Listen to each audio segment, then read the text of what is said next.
Hello friends, कैसे आप सभी लोग। तो जैसे कि इससे पहले वाले वीडियो में हम एक चैप्टर कंप्लीट कर लिए, linear equation in two variable. तो आज हम करेंगे क्वाड्रेटिक इक्वेशन। ठीक है, तो ये इंट्रोडक्शन पार्ट हम करने वाले हैं कि चैप्टर में क्या क्या हमें दिखेगा, किस टाइप के क्वेश्चन मिलेगा, ये सब देखने वाले हैं। तो फर्स्ट हमें पता करना आना चाहिए कि ये क्वाड्रेटिक इक्वेशन है या नहीं। क्वाड्रेटिक इक्वेशन का जो है उसका स्टैंडर्ड फॉर्म होता है ax² plus bx plus c equal to 0। ये होता है उसका स्टैंडर्ड फॉर्म। ठीक है, अगर कोई भी इक्वेशन तुम्हें मिला इस फॉर्म में तो जान लेना कि वो क्वाड्रेटिक इक्वेशन है। और फिर अगर कोई तुम्हें बोला है कि 0 दिया है, ठीक है, जैसे कि x का वैल्यू कुछ जो है उसे हम 0 मानेंगे या फिर रूट भी बोल सकते हो। तो x का वैल्यू अगर कुछ दिया होगा तो वहाँ पे अगर पुट करेंगे तो वो इक्वल होगा 0 के साथ। ठीक है, तो x का वैल्यू कुछ भी दे तो वो 0 के साथ इक्वल होगा इसमें अगर हम पुट करेंगे। ठीक है, तो ये हमारा स्टैंडर्ड फॉर्म बताया गया। और हम इसे किस किस तरह से, यानी कि अगर x का वैल्यू कुछ भी दिया, ठीक है, x का वैल्यू अगर मान लो 2 भी दिया तो वो अगर हम 2 को यहाँ पे पुट करेंगे x के बदले तो वो 0 के साथ ही इक्वल होगा। 3 दे, 4 दे, 5 दे, कुछ भी दे यहाँ पे 0 के साथ ही वो इक्वल होगा। तो फिर सेकंड हम पढ़ेंगे कि हम क्वाड्रेटिक इक्वेशन को किस किस टाइप से हम सॉल्व कर सकते हैं। फर्स्ट क्या हमें सॉल्व कर सकते हैं, एक होता है हमारा क्वाड्रेटिक फॉर्मूला और सेकंड होता है हमारा फैक्टराइजेशन मेथड। तो उसे हम क्वेश्चन के थ्रू समझेंगे कि वो कैसे करेंगे हम। ठीक है, तो बुक का ही एक क्वेश्चन हम लेंगे। ठीक है, तो बुक का एक क्वेश्चन लेंगे जिससे हम देखेंगे कि वो क्वाड्रेटिक इक्वेशन है या नहीं। तो हम एग्जाम्पल 2 का क्वेश्चन नंबर 2 ले रहे हैं, देखेंगे ये क्वाड्रेटिक इक्वेशन है या नहीं। क्वाड्रेटिक इक्वेशन कब पता चलेगा, इस फॉर्म में होगा या फिर उसका जो डिग्री होगा। डिग्री क्या होता है कि एक इक्वेशन का हाईएस्ट पावर जो होता है वो 2 होगा। ठीक है, 2 से ज्यादा नहीं होना चाहिए या फिर 1 भी नहीं होना चाहिए, वहां पे डिग्री उसका 2 ही होना चाहिए। तो हमारा इक्वेशन में क्या दिया है, x into x plus 1 plus 8 equal to x plus 2 into x minus 2। ठीक है, तो ये हमारा क्वेश्चन दिया है, हमें चेक करना है कि ये हमारा क्वाड्रेटिक इक्वेशन है या नहीं। तो क्वाड्रेटिक इक्वेशन पता करने के लिए पहले तो इसे हम सिंप्लीफाई करेंगे, मल्टीप्लाई कर देंगे। तो x² plus x plus 8 equal to, ये तो a plus b into a minus b के फॉर्म में है तो इसे हम डायरेक्ट a² प्लस b² लिख सकते हैं, या फिर अगर फॉर्मूला याद ना आए तो ऐसे मल्टीप्लाई भी नॉर्मली कर सकते हैं। ठीक है, तो x² माइनस 2 का स्क्वायर, तो ये हो गया x² plus x plus 8 equal to x² minus 4। ठीक है, तो ये x² और ये x² तो कैंसिल हो जाएगा क्योंकि ये पॉजिटिव में है, ये भी पॉजिटिव में है, इधर आएगा तो ये माइनस होके कैंसिल आउट हो जाएगा। तो x प्लस 8 प्लस 4 यानी इक्वल टू 0, तो x प्लस 12 इक्वल टू 0। तो यहाँ पे देखो डिग्री जो है यहाँ पे 1 है, 2 नहीं है, तो ये हमारा क्वाड्रेटिक इक्वेशन नहीं है, ये लीनियर इक्वेशन है। ठीक है, तो ये हमारा क्वाड्रेटिक इक्वेशन नहीं है। तो ऐसे ही करके हम पता कर सकते हैं कि ये क्वाड्रेटिक इक्वेशन, कोई इक्वेशन जो दिया है वो क्वाड्रेटिक इक्वेशन है या नहीं। और इक्वेशन को सॉल्व करने के लिए भी हमारे पास 2 मेथड है। ठीक है, एक है फैक्टराइजेशन मेथड, दूसरा है हमारा क्वाड्रेटिक फॉर्मूला। ठीक है, क्वाड्रेटिक फॉर्मूला क्या है हमारा, -b plus minus root over of b² minus 4ac by 2a। ठीक है, x का वैल्यू ये होता है, x का वैल्यू निकालने के लिए ऐसे हम देंगे। तो b क्या है, b हमारा ये है x का कोफिशिएंट। ठीक है, फिर b² भी हम यही लेंगे, माइनस 4 इंटू a जो x² का कोफिशिएंट है, और c क्या है हमारा कांस्टेंट टर्म। तो ये सबको हम पुट करेंगे तो हमें x का वैल्यू मिल जाएगा। ठीक है, तो ये हो गया हमारा क्वाड्रेटिक फॉर्मूला।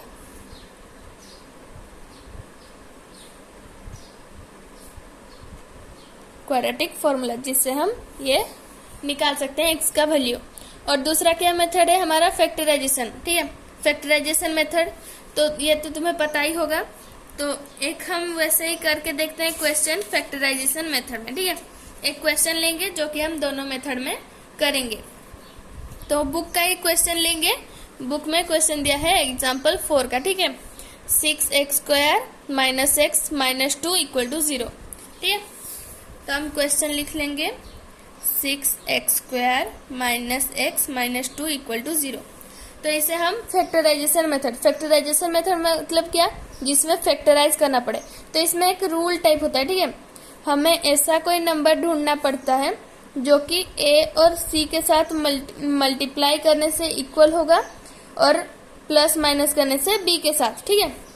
तो यहाँ पे a × c = जितना होगा वो दो नंबर को मल्टीप्लाई करने से भी उतना होना चाहिए, ठीक है। और b जो होगा वो हमारा दोनों नंबर को प्लस करने से b के साथ इक्वल होना चाहिए। तो a × c क्या है, 6 × -2 यानी कि कितना, -12। तो ऐसा कोई नंबर सोचो जो कि मल्टीप्लाई करने से होता है -12 और प्लस करने से यहाँ पे माइनस है, माइनस साइन के साथ ही लेना, साइन के साथ ही सारा नंबर को लेना है, ठीक है। तो यहाँ पे एक b का वैल्यू कितना है हमारा, -1। तो ऐसा कोई नंबर सोचना है जिसको मल्टीप्लाई करने से -12 होता हो और प्लस करने से वो -1 बचे, ठीक है। तो इसे हम फैक्टराइज करेंगे 12 को, 2 6 जा 2 3 जा, ठीक है। यहाँ पे देखेंगे कि यहाँ पे 4 है, यहाँ पे 3, और 4 से 3 माइनस करने से 1 भी बन रहा है और मल्टीप्लाई करने से 12 भी। तो साइन उसी हिसाब से हमें डिसाइड करना पड़ता है, ठीक है। तो यहाँ पे हम लिखेंगे 4 और यहाँ पे 3, ठीक है। तो यहाँ पे हमें देखना पड़ेगा कि किसमें माइनस लगाने से हमारा ये सेटिस्फाई करेगा। तो 4 के सामने अगर हम माइनस लगा दिए तो यहाँ पे हमें दिख रहा है कि बड़ा के आगे माइनस है, तो हमारा ये माइनस में आएगा। तो हम लेंगे यहाँ पे -4 और 3, ठीक है। यहाँ पे लिख लेंगे x²। तो इसे भी अपने हिसाब से लिखना कि 3 को तुम 2 के साथ रखना चाहते हो या फिर 3 के साथ ये 6 डायरेक्ट होगा या फिर इसे भी 2 के साथ लेके हम कर सकते हैं, बट 3 में ज्यादा इजीली होगा तो 3 में पहले लिख रही हूँ, -4x - 2 = 0, ठीक है। तो यहाँ पे 6x² और 3x में से कुछ कॉमन लेना पड़ेगा, ठीक है। कॉमन क्या लेंगे, 3x, क्योंकि 3x से 6x² जो है वो डिविजिबल है। तो 3x लेंगे कॉमन। तो यहाँ पे अगर 6 से 3 चला गया तो 2 बचेगा, x² से x गया तो x बच गया, प्लस लिखेंगे, प्लस साइन है प्लस लिखेंगे, और 3x यहाँ से पूरा चला गया कॉमन तो यहाँ पे बचा 1, ठीक है। और यहाँ पे 4 और 2 भी है तो यहाँ पे हमारा -2 कॉमन ले लेंगे, ठीक है। -2 कॉमन लेंगे क्योंकि दोनों में माइनस कॉमन है। तो यहाँ पे आया हमारा 2, अगर कॉमन ले लिया तो 2x प्लस, क्योंकि माइनस चला गया है बाहर तो बचा 1, ठीक है। तो प्लस में लिखेंगे =0। तो यहाँ पे ध्यान देना, देखना कि ये जो है कॉमन लेने के बाद जो ये दोनों टर्म मिल रहे हैं वो दोनों इक्वल होना चाहिए, ठीक है। इक्वल होगा तभी जाके हम मतलब जानेंगे कि हम जो किए हैं वो राइट है वरना रॉन्ग है, ठीक। तो ये है हमारा दोनों सेम है तो इसे हम कॉमन ले लेंगे दोनों, ठीक है। ये दोनों में से इसे कॉमन कर लिए तो यहाँ पे बचा 3x और यहाँ पे बचा -2। तो ये हमारा बन गया, आंसर आ गया। यहाँ पे अगर ये दोनों को हम इक्वल कर देंगे 0 के साथ, ठीक है, इक्वेट कर देंगे -2 = 0। तो यहाँ पे लीनियर इक्वेशन के फॉर्म में आ गया। तो x का वैल्यू हम यहाँ से निकालेंगे -1/2 या फिर x का वैल्यू 2/3। ये क्वाड्रेटिक इक्वेशन है तो क्वाड्रेटिक में हमेशा 2 ही आंसर आते हैं, ठीक है। तो ये हम फैक्टराइजेशन मेथड में कर लिए, अब हम इसे क्वाड्रेटिक फॉर्मूला में करके देखेंगे, ठीक। तो क्वाड्रेटिक फॉर्मूला हमें क्या बताई थी, -b ± √b² - 4ac/2a, ठीक है। x का वैल्यू x = ये होता है। तो b हमारा यहाँ पे हम इक्वेशन दोबारा लिख लेते हैं, 6x² - x - 2 = 0, ठीक। तो हम क्या बोली थी, b क्या होता है, x का कोफिशिएंट। x का कोफिशिएंट क्या है, यहाँ पे कुछ नहीं है मतलब 1 है, ठीक। तो यहाँ पे लिख लेंगे -(-1), क्योंकि यहाँ पे -1 है, माइनस साइन को छोड़ना नहीं है, साइन के साथ ही नंबर को लेके जाना। फिर यहाँ पे प्लस माइनस लिख लेंगे और फिर हम लेंगे बी स्क्वायर। बी का वैल्यू तो वही -1 ही है, तो उसका स्क्वायर -4 इंटू ए क्या है हमारा, ए है हमारा एक्स स्क्वायर का कोफिशिएंट जो कि है हमारा 6 इंटू 6, ठीक है। और सी क्या है हमारा कांस्टेंट टर्म जो कि है -2, मल्टीप्लाई कर लेंगे -2, ठीक, बाई 2a, 2 इंटू ए क्या है हमारा 6, ठीक है। तो इसे हम सिंप्लीफाई कर लेंगे, माइनस माइनस प्लस हो जाएगा, तो ये 1 ओनली, ये plus minus root over of -1 का स्क्वायर क्या होगा, माइनस इंटू माइनस हो जाएगा, है ना, -1 इंटू -1, तो 1 इंटू 1 तो 1 ही बचा, और माइनस माइनस मिलके प्लस हो जाएगा, तो ये नॉर्मल 1 ही हम लिखेंगे। यहाँ पे भी माइनस इंटू माइनस ये भी पॉजिटिव हो जाएगा, तो 4 2 जा 8, 8 6 जा 48, ठीक है, बाई 2 इंटू 6 12, ठीक है। तो यहाँ पे लिख लेंगे 1 plus minus root over of 49 by 12। 49 किसका रूट ओवर होता है, 7 का स्क्वायर होता है हमारा 49, तो 49 का रूट ओवर होगा हमारा 7, तो 1 प्लस माइनस 7 बाई 12, ठीक है। तो यहाँ पे प्लस माइनस है, तो एक बार हमें प्लस लेके करेंगे और एक बार माइनस, क्योंकि यहाँ पे हमें 2 आंसर निकालने हैं, ठीक है। तो एक लेंगे 1 माइनस 7 बाई 12 और सेकंड लेंगे 1 प्लस 7 बाई 12। तो यहाँ पे हम लिखेंगे 1 से 7 जाएगा तो कितना होगा, -6 होगा, क्योंकि नेगेटिव में आएगा, है ना, बड़ा से छोटा से माइनस करें हम बड़ा को, और यहाँ पे प्लस हो जाएगा तो 8 बाई 12, तो 1 बाई 2, ये हो गया हमारा 4 2 जा 8, 4 3 जा 12। तो दोनों में तो हमारा सेम आंसर आना चाहिए क्योंकि सेम इक्वेशन है ना। तो यहाँ पे आया हमारा -1 बाई 6 और 2 बाई 3, यहाँ पे भी हमारा वही आंसर आया है, ठीक है। तो इसी तरह से हम 2 मेथड में इसे सॉल्व कर सकते हैं।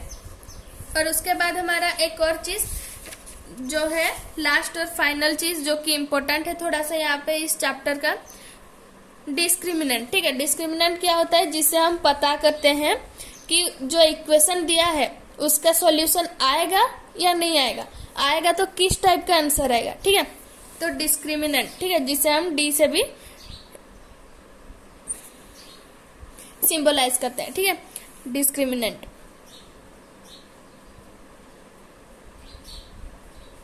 डिस्क्रिमिनेंट जो कि डी से भी हम सिंबलाइज करते हैं।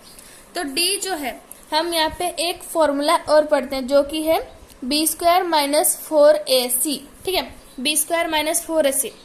ये हम ऐसे ही जैसे यहाँ पे किए थे, जो ए और बी और सी को लेके हम जैसे बताई थी मैं, उसी का वैल्यू ऐसे ही पुट करना है।